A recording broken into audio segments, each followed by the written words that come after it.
بسم اللہ الرحمن الرحیم۔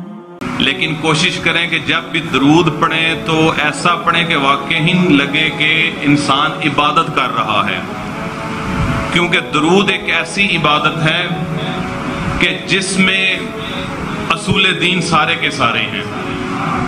توجہات ہے حضرات کی؟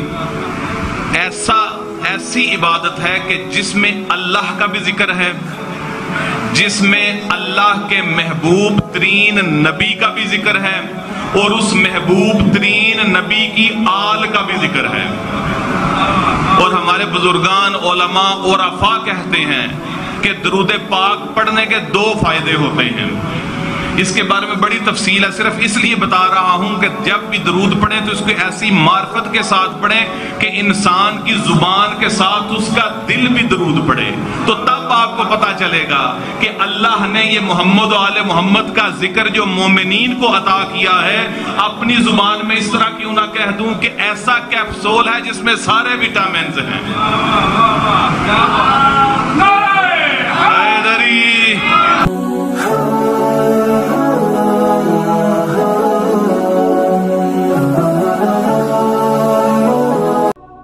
اللہم صل علی محمد و آل محمد